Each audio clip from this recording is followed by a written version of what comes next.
നമ്മുടെ കയ്യിൽ നിന്ന് ഒരു രൂപ പോലും വാങ്ങാതെ ഒരൊറ്റ പരസ്യം പോലും കാണിക്കാതെ കോടിക്കണക്കിന് ഡോളറിൻ്റെ ഓഫറുകൾ പരസ്യത്തിനായി വന്നിട്ടും വേണ്ട എന്ന് മുഖത്ത് നോക്കി പറഞ്ഞ് തള്ളിക്കളഞ്ഞുകൊണ്ട് നമ്മുടെ കമ്പ്യൂട്ടറിൽ ഒരു സോഫ്റ്റ്വെയർ ഉണ്ട്. ഒരു കൂട്ടം വിദ്യാർത്ഥികൾ ചേർന്ന് പരസ്യമില്ലാതെ ചാരപ്പണിയില്ലാതെ പൂർണ്ണമായും സൗജന്യമായി നിർമ്മിച്ചെടുത്ത ഇന്നും ഓടുന്ന ഏകദേശം 300 കോടിയിലധികം ആളുകൾ ഡൗൺലോഡ് ചെയ്ത ഒരു ഓറഞ്ച് കോൺ ആപ്ലിക്കേഷൻ, ഒരു വീഡിയോ പ്ലെയർ. ആ ഒരു ആപ്ലിക്കേഷനാണ് ഇന്ന് ലോകം ഭരിക്കുന്നത്. മുതലാളിത്ത ലോകത്തെ ലാഭത്തിന് വേണ്ടി എന്നും ചെയ്യുന്ന കമ്പനികൾക്കിടയിൽ ഒരു പബ്ലിക് സർവീസ് പോലെ നിലകൊള്ളുന്ന VLC മീഡിയ പ്ലെയർ. നമ്മൾ സ്നേഹത്തോടെ ഉപയോഗിക്കുന്ന ഈ സോഫ്റ്റ്വെയറിനെ ചൈനയുടെ ചാരൻ എന്ന് മുദ്രകുത്തി നമ്മുടെ സ്വന്തം രാജ്യം തന്നെ ഒരിക്കൽ നിരോധിക്കാൻ ശ്രമിച്ചു എന്നറിഞ്ഞാൽ നിങ്ങൾ ഞെട്ടുമോ? എന്തുകൊണ്ടാണ് അവർക്കത് ചെയ്യേണ്ടി വന്നത്? എങ്ങനെയാണ് അവർ അതിൽ നിന്ന് തലയൂരിയത്? ഒരു രൂപ പോലും വരുമാനമില്ലാതെ എങ്ങനെയാണ് അവർ ലോകം കീഴടക്കിയത്? VLC എന്ന വിപ്ലവത്തിൻ്റെ ആരും പറയാത്ത കഥയാണ് ഇന്ന് നമ്മൾ സംസാരിക്കാൻ പോകുന്നത്. ഒരു വീഡിയോ ഫയൽ ഡൗൺലോഡ് ചെയ്ത് അത് പ്ലേ ആവാതെ നിരാശപ്പെട്ടിരുന്നിട്ടുണ്ടോ? കോഡക് എറർ എന്ന തലവേദന അനുഭവിച്ചിട്ടുണ്ടോ? 2000-ലൊക്കെ തന്നെ ഇതൊരു സ്ഥിരം കാഴ്ചയായിരുന്നു. വിൻഡോസ് മീഡിയ പ്ലെയർ പണിമുടക്കും. റിയൽ പ്ലെയർ പോലെയുള്ള ഭീകരന്മാർ നമ്മളെ അവരുടെ ഫോർമാറ്റുകളിൽ പൂട്ടിയിട്ട് കാശ് വാങ്ങിക്കാൻ നോക്കും. ഓരോ വീഡിയോ കാണാനും ഓരോ പുതിയ സോഫ്റ്റ്വെയർ ഡൗൺലോഡ് ചെയ്യേണ്ടി വരുന്ന ആ കോഡക് നരകത്തിൽ ഒരു രക്ഷകനെ പോലെയാണ് ആ ഓറഞ്ച് ട്രാഫിക്കോൺ നമ്മുടെ കമ്പ്യൂട്ടറുകളിലേക്ക് വരുന്നത്. അതിനൊരൊറ്റ വാഗ്ദാനമേ ഉണ്ടായിരുന്നുള്ളൂ: ഏത് ഫയലിട്ടാലും ഞാൻ പ്ലേ ചെയ്യും, പരസ്യമില്ല, ചതിയില്ല, പൂർണ്ണമായും സൗജന്യം. ഇതാണ് വീഡിയോ ലാൻ ക്ലയൻ്റ് എന്ന ചുരുക്കപ്പേരിലുള്ള VLC മീഡിയ പ്ലെയർ. VLCയുടെ തുടക്കത്തിലുള്ള പ്രത്യേകത എന്താണെന്ന് വെച്ചാൽ അതിൻ്റെ പ്രത്യേകത ഉണ്ടായിരുന്നില്ല എന്നുള്ളതാണ്. നമ്മൾ ഇന്ന് കാണുന്നത് പോലെയുള്ള ഒരു ബിസിനസ് ഐഡിയയിൽ നിന്നോ ലോകം കീഴടക്കാനുള്ളൊരു പദ്ധതിയിൽ നിന്നോ ഒന്നും അല്ല അത് ജനിച്ചത്. മാർക്കറ്റ് പിടിക്കാനോ യൂസേഴ്സിനെ കൂട്ടാനോ ഉണ്ടാക്കിയൊരു സാധനമേ ആയിരുന്നില്ല അത്. അതിൻ്റെ തുടക്കം തികച്ചും അക്കാഡമിക്കാണ്, ഒരാവശ്യത്തിന് വേണ്ടി മാത്രം. 1996 ഫ്രാൻസിലെ പ്രശസ്തമായ എക്കോളെ സെൻട്രൽ പാരീസ് എന്ന എഞ്ചിനീയറിംഗ് യൂണിവേഴ്സിറ്റിയിലെ നെറ്റ്വർക്ക് 2000 എന്ന പേരിൽ ഒരു സ്റ്റുഡൻറ്റ് പ്രോജക്റ്റ് തുടങ്ങി. അവിടുത്തെ വിദ്യാർത്ഥികളായിരുന്നു ഇതിൻ്റെ പിന്നിലുണ്ടായിരുന്നത്. അവരുടെ ലക്ഷ്യം ഒന്ന് മാത്രം: കാശ് മുടക്കി കോളേജിലെ നെറ്റ്വർക്ക് ഒന്ന് സൂപ്പറാക്കി എടുക്കണം. പക്ഷേ വെറുതെ ചോദിച്ചാൽ യൂണിവേഴ്സിറ്റി പൈസ തരില്ല. എന്തിനാണെന്ന് കാരണം കാണിക്കണം. അപ്പോൾ അവിടെയുള്ള നെറ്റ്വർക്കിന് നല്ല ബാൻഡ് വിഡ്ത്ത് ആവശ്യമുണ്ടെന്ന് അധികാരികളെ ബോധ്യപ്പെടുത്താനും നിലവിലുള്ളവയ്ക്കത് താങ്ങാൻ കഴിയില്ല എന്ന് കാണിക്കാനും വേണ്ടി അവർ ചില ആപ്ലിക്കേഷനുകൾ ഉണ്ടാക്കാൻ തുടങ്ങി. അതിൽ പ്രധാനപ്പെട്ട ഒന്നായിരുന്നു യൂണിവേഴ്സിറ്റി നെറ്റ്വർക്കിലൂടെ സാറ്റലൈറ്റിൽ നിന്നുള്ള വീഡിയോ സ്ട്രീം ചെയ്യാനുള്ള ഒരു സിസ്റ്റം. ഇതായിരുന്നു സിലിക്കൺ വാലി ചിന്തകളിൽ നിന്നുള്ള വലിയ മാറ്റം. അവരുടെ ആദ്യത്തെ പ്രോഡക്റ്റ് അതൊരു പ്രോഡക്റ്റ് ആയിരുന്നില്ല, അതൊരു സെർവറും, അതായത് വീഡിയോ ലാൻ സെർവറും ഒരു ക്ലയൻറ്റും. വീഡിയോ ലാൻ ക്ലയൻറ്റ് ഇത് രണ്ടും ചേരുന്നതായിരുന്നു. അതായത് വീഡിയോ അയക്കുന്ന ഒന്നും അത് കാണാനുള്ള മറ്റൊന്നും, സിമ്പിളായിട്ട് പറഞ്ഞാൽ. ഇതിലെ ക്ലയൻ്റാണ് പിന്നീട് VLC ആയി മാറിയത്. അവിടുത്തെ കണ്ടുപിടുത്തം ഒരു ബിസിനസ് മോഡലല്ല, മറിച്ച് അവരുടെ ക്യാമ്പസിലെ ഒരു ടെക്നിക്കൽ പ്രശ്നത്തിനുള്ള പരിഹാരമായിരുന്നു. അതിൻ്റെ അന്തരീക്ഷം ഒരു ഗരേജോ ബോർഡ് റൂമോ ഒന്നും ആയിരുന്നില്ല, ഒരു യൂണിവേഴ്സിറ്റി കമ്പ്യൂട്ടർ ലാബ്. പുറത്തു നിന്നുള്ള കച്ചവട സമ്മർദ്ദങ്ങളൊന്നുമില്ലാത്ത ഒരു സുരക്ഷിത താവളം. അതുകൊണ്ട് തന്നെ അവരുടെ ലക്ഷ്യങ്ങൾ സാങ്കേതിക മികവും യൂസറിൻ്റെ സ്വാതന്ത്ര്യവും ഒരുമിച്ച് പ്രശ്നങ്ങൾ പരിഹരിക്കുന്നതുമൊക്കെയായി. അങ്ങനെ മാർക്കറ്റിൽ നിന്ന് കാശുണ്ടാക്കുന്നതിന് പകരം അടിസ്ഥാനപരമായി എല്ലാവർക്കും പ്ലേ ചെയ്യാൻ പറ്റുന്ന ഒരു മീഡിയ പ്ലെയർ അവിടെ ജനിച്ചു. ഈ ഒരു അക്കാഡമിക് പ്രോജക്റ്റിനെ ഒരു ലോകോത്തര പ്രതിഭാസമാക്കി മാറ്റുന്ന ഈ സംഭവത്തിന് ശേഷം 2 തീരുമാനങ്ങളാണ് പ്രധാനമായിട്ടും ഉണ്ടായത്. അതിലൊന്ന്, അല്ലെങ്കിൽ ഏറ്റവും പ്രധാനപ്പെട്ടത്, 2001 GPL റിലീസാണ്. 1998 സോഫ്റ്റ്വെയർ മൊത്തത്തിലൊന്ന് പൊളിച്ചെഴുതിയ ശേഷം ആ പ്രോജക്റ്റ് നോക്കിയിരുന്ന വിദ്യാർത്ഥികളുടെ മുന്നിൽ ഒരു ചോദ്യം വന്നു: ഒന്നുകിൽ ഈ പ്രോജക്റ്റിനെ യൂണിവേഴ്സിറ്റിയുടെ ഷെൽഫിൽ പൊടി പിടിച്ച് കിടക്കാനായിട്ട് വിടണം, അല്ലെങ്കിൽ അതിനെ ലോകത്തിന് വേണ്ടി തുറന്നു വിടാം. യൂണിവേഴ്സിറ്റി ഹെഡ് മാസ്റ്ററുമായിട്ട് മാസങ്ങളോളം നീണ്ട ചർച്ചകൾക്കും ഒരു വലിയ യുദ്ധത്തിനുമൊക്കെ ശേഷം അവർക്കങ്ങനെ പെർമിഷൻ കിട്ടി. 2001 ഫെബ്രുവരി 1 ആ project GNU general public license അഥവാ GPL ലോകത്തിന് മുന്നിൽ റിലീസ് ചെയ്തു. VLCയുടെ ചരിത്രത്തിലെ ഏറ്റവും പ്രധാനപ്പെട്ട സംഭവമായിരുന്നു അത്. GPL എന്നത് വെറും ഒരു ലൈസൻസ് അല്ല, അതൊരു നിയമപരമായ ഒരു ഫിലോസഫിക്കലായിട്ടുള്ള പ്രഖ്യാപനമാണ്. ഇത് മനസ്സിലാക്കാൻ നമ്മൾ ഈ പറയുന്ന ഫ്രീ എന്ന വാക്കിൻ്റെ 2 അർത്ഥങ്ങൾ അറിയണം. ഒരു ഫ്രീ എന്ന് പറഞ്ഞാൽ നമ്മൾ കാര്യം വെറുതെ കൊടുക്കുന്ന പോലെ, കാശ് കൊടുക്കേണ്ടാത്ത സൗകര്യം. 2, ഫ്രീ ആസ് ഇൻ സ്പീച്ച്, അതായത് നമുക്ക് സംസാരിക്കാനുള്ള സ്വാതന്ത്ര്യമില്ലേ, അതേപോലെ അതൊരു അവകാശമാണ്. GPL എന്ന് പറയുന്നത് രണ്ടാമത്തെ തരം സ്വാതന്ത്ര്യമാണ് ഉറപ്പു നൽകിയത്. റിച്ചാർഡ് സ്റ്റോൾമാൻ എന്ന കമ്പ്യൂട്ടർ ശാസ്ത്രജ്ഞൻ്റെ GNU പ്രോജക്റ്റിൻ്റെ ഭാഗമായ ഈ ലൈസൻസ് അനുസരിച്ച് ഒരു സോഫ്റ്റ്വെയർ എല്ലാ കാലത്തും സ്വതന്ത്രമായിരിക്കുമെന്ന് ഉറപ്പുവരുത്തുന്നു.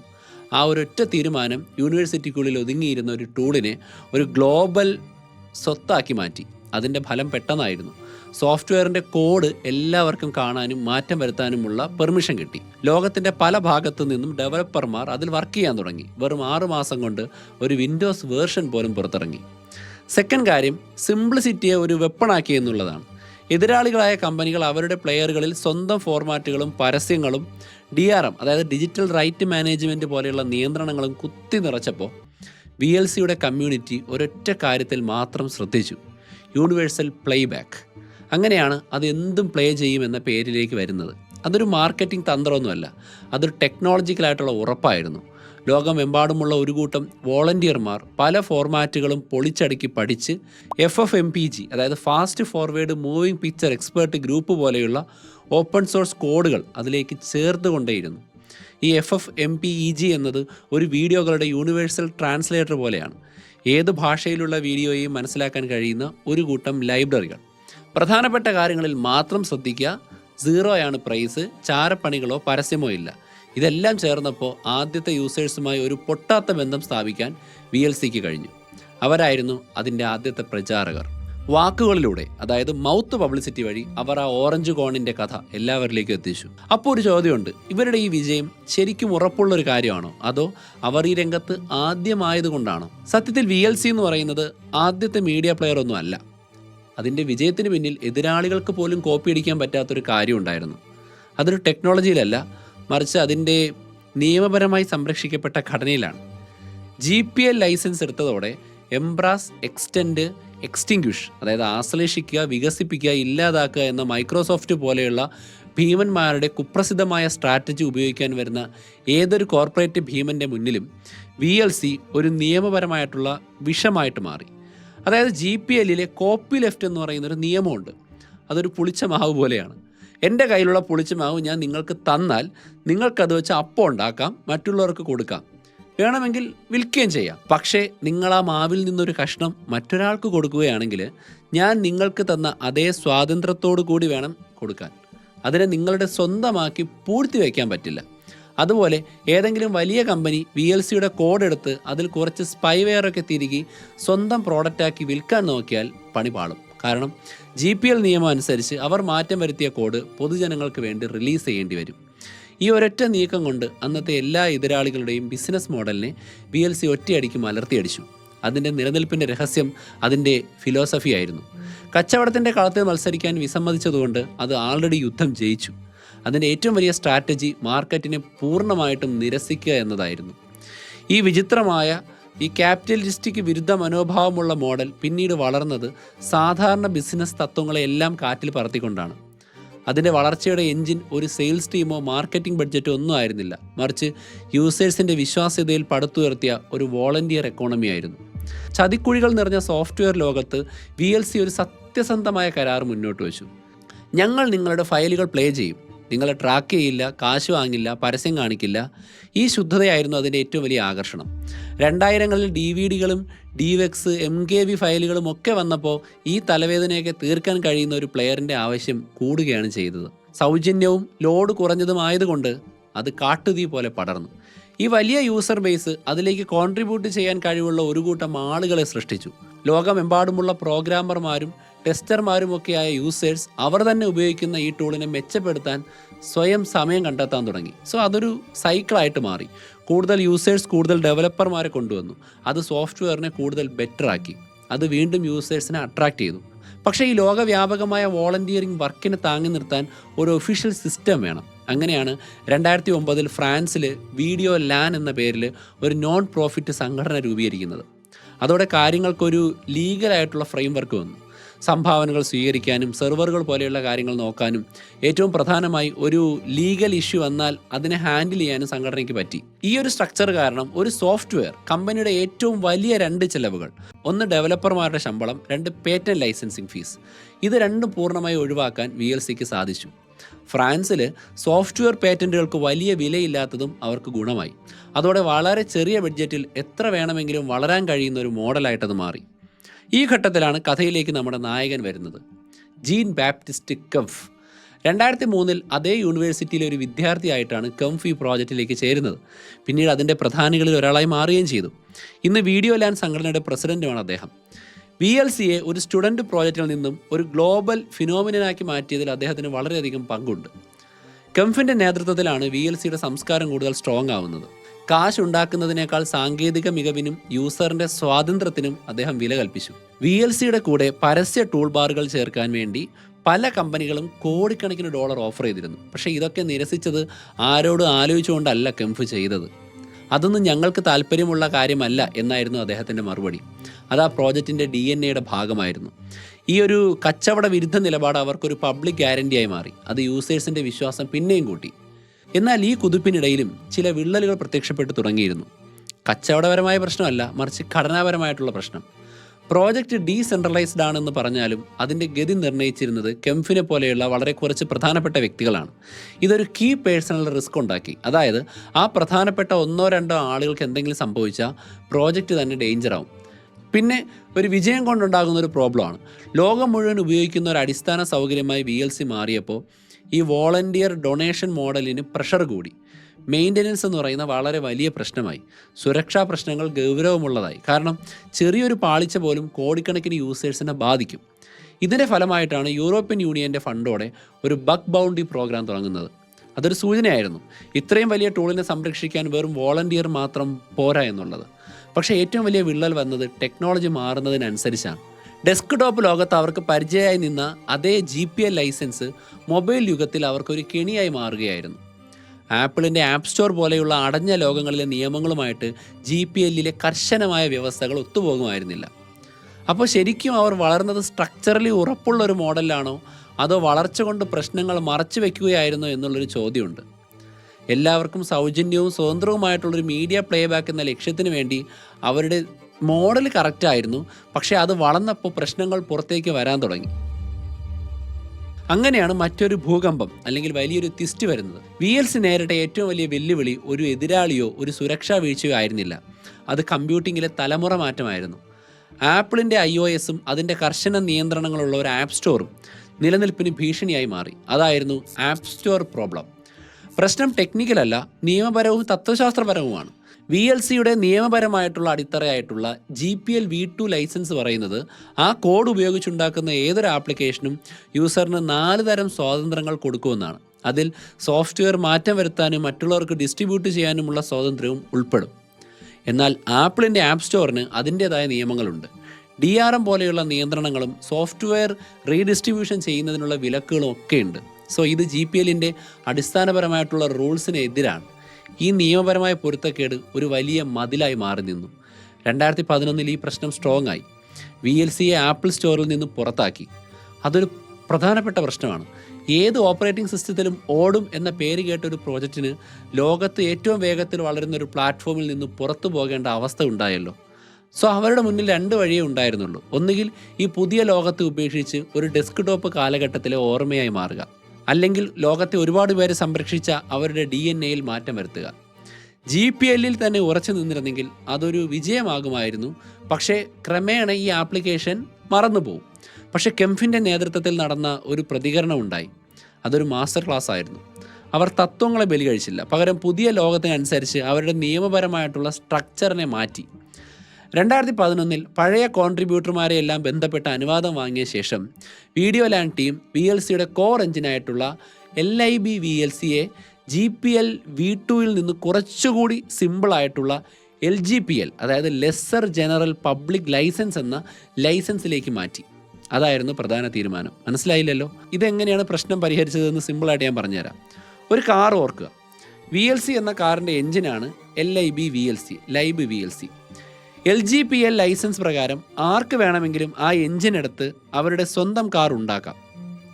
അതൊരു ക്ലോസ്ഡ് സോഴ്സ്, അതായത് കച്ചവടത്തിനായിട്ടുള്ള കാർ ആയാലും കുഴപ്പമില്ല.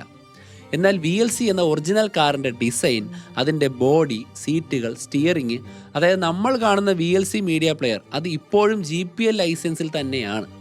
നിങ്ങൾക്ക് ആ മൊത്തം കാർ എടുത്ത് വേറൊരു പെയിൻ്റ് അടിച്ച് നിങ്ങളുടെ സ്വന്തം ക്ലോസ്ഡ് സോഴ്സ് കാറായിട്ട് വിൽക്കാൻ പറ്റില്ല.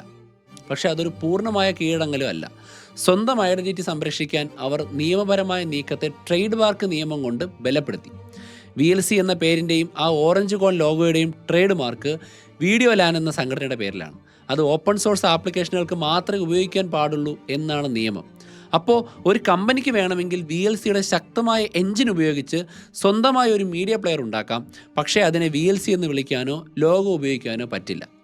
ഈ ഡിസിഷൻ്റെ റിസൾട്ട് ഭയങ്കര വലുതായിരുന്നു. നിയമപരമായിട്ടുള്ള തടസ്സം മാറി 2013 ആയപ്പോൾ VLC ആപ്പ് സ്റ്റോറിൽ തിരിച്ചെത്തി. പിന്നാലെ ആൻഡ്രോയിഡിലും മറ്റ് മൊബൈൽ ഫോണുകളിലും വന്നു. തങ്ങളുടെ ഏറ്റവും വലിയ പ്രതിസന്ധിയെ അവരങ്ങനെ വിജയകരമായി തരണം ചെയ്തു.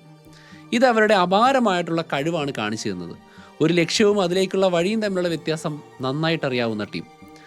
ഏറ്റവും പ്രധാനപ്പെട്ട കാര്യം എല്ലാവർക്കും മീഡിയ ആക്സസ് നൽകുക എന്നതാണ് അപ്പോഴും അവരുടെ ലക്ഷ്യം. അല്ലാതെ ഒരു പ്രത്യേക ലൈസൻസിനോട് അന്ധമായി പറ്റി നിൽക്കുക എന്നുള്ളതല്ല. അതോടെ VLC വെറും ഒരു സ്റ്റുഡൻറ്റ് പ്രോജക്റ്റ് അല്ല, മറിച്ച് ലീഗലായിട്ടും ടെക്നോളജിക്കലായിട്ടുമുള്ള കോംപ്ലക്സ് കാര്യങ്ങൾ പരിഹരിക്കാൻ കഴിവുള്ളൊരു പക്വതയുള്ള സംഘടനയാണെന്ന് തെളിയിക്കപ്പെട്ടു. അങ്ങനെ നമ്മൾ ഇന്ന് എത്തി നിൽക്കുന്നു. VLCയുടെ ഇന്നത്തെ സ്ഥാനം വളരെ സവിശേഷമാണ്. അതൊരു കാറ്റഗറിയെ തന്നെ നിർവചിക്കുന്ന യൂട്ടിലിറ്റിയാണ്. അതിന് നേരിട്ട് കച്ചവട എതിരാളികളില്ല. കാരണം ആ കാറ്റഗറിയിലെ കച്ചവട മോഡലിനെ അത് അപ്രസക്തമാക്കി. അതൊരു ഡിജിറ്റൽ ലോകത്തിൻ്റെ അടിസ്ഥാന സൗകര്യമാണ്, ഒരു പബ്ലിക് ലൈബ്രറി പോലെ. സോ അതിൻ്റെ പ്രസക്തി ഇന്ന് വളരെ കൂടുതലാണ്. ഡാറ്റ ചോർത്തലിൻ്റെയും നിരീക്ഷണത്തിൻ്റെയും ഈ കാലത്ത് വിശ്വസിക്കാൻ കൊള്ളാവുന്ന യൂണിവേഴ്സൽ മോഡലായിട്ടുള്ളൊരു മീഡിയ പ്ലെയറിൻ്റെ ആവശ്യം വളരെ കൂടുതലാണ്. 2022 ഇന്ത്യയിലുണ്ടായ നിരോധനം പോലെയുള്ള പ്രശ്നങ്ങൾ പോലും അവസാനം അതിൻ്റെ യശസ് വർദ്ധിപ്പിച്ചു. അതൊരു ബ്യൂറോക്രാറ്റിക് പിഴവായിരുന്നു. സിസാഡ അല്ലെങ്കിൽ APT10 എന്നറിയപ്പെടുന്ന ഒരു ചൈനീസ് ഹാക്കിംഗ് ഗ്രൂപ്പ് യഥാർത്ഥ VLC മീഡിയ പ്ലെയർ ഉപയോഗിച്ച് ഒരു DLL സൈഡ് ലോഡിംഗ് ആക്രമണം നടത്തുന്നു എന്ന റിപ്പോർട്ടിനെ തെറ്റായി വ്യാഖ്യാനിച്ചതായിരുന്നു കാരണം. അതായത് ഹാക്കർമാർ മിടുക്കരായതുകൊണ്ട് അവർ VLC എന്ന നല്ല പേര് മുതലെടുത്ത് ഒരു ചതി പ്രയോഗിച്ചു. അത് VLCയുടെ കുഴപ്പമല്ല, VLCയെ ഒരു മറയാക്കി ഉപയോഗിക്കുകയായിരുന്നു. എന്നാൽ ഇന്ത്യൻ സർക്കാർ തെറ്റിദ്ധരിച്ചു. VLC ഒരു ചൈനീസ് ആപ്പാണെന്നോ അല്ലെങ്കിൽ അതിൽ തന്നെ അപകടമുണ്ടെന്നോ കരുതി. ഇതൊന്നും അറിയാതെ വീഡിയോ ലാൻ ടീം ഇന്ത്യയിലെ ഇൻ്റർനെറ്റ് ഫ്രീഡം ഫൗണ്ടേഷനുമായിട്ട് ചേർന്ന് നിയമപരമായിട്ട് ഈ നിരോധനത്തെ ചോദ്യം ചെയ്തു. ഈ നിരോധനം നിയമവിരുദ്ധമാണെന്നും 8 കോടി ഇന്ത്യൻ യൂസേഴ്സിന് സുരക്ഷിതമായ അപ്ഡേറ്റുകൾ പോലും കിട്ടാത്ത അവസ്ഥയുണ്ടാകുമെന്നും പറഞ്ഞു. അവസാനം അതിൻ്റെ നിരോധനം നീക്കി. അത് യൂസേഴ്സിൻ്റെ അവകാശങ്ങൾക്ക് വേണ്ടി നിലകൊള്ളുന്ന ഒരു സംഘടന എന്ന നിലയിൽ VLCയുടെ പേര് ഒന്നുകൂടി ഉയർത്തി. സോ VLCയുടെ ഭാവി വളരെ പൊട്ടിത്തെറികളൊന്നും ഇല്ലാതെ സ്റ്റേബിളായിട്ട് പോകുന്നതാണ് എന്ന് പറയുന്നുണ്ട്. മാത്രമല്ല നോൺ പ്രോഫിറ്റ് മോഡൽ നിലനിൽക്കുന്നത് അതിൻ്റെ ആവശ്യങ്ങൾ വളരെ കുറവായതുകൊണ്ടാണ്. പ്രധാന വെല്ലുവിളികൾ ഇപ്പോഴും സ്ട്രക്ചറലാണ്.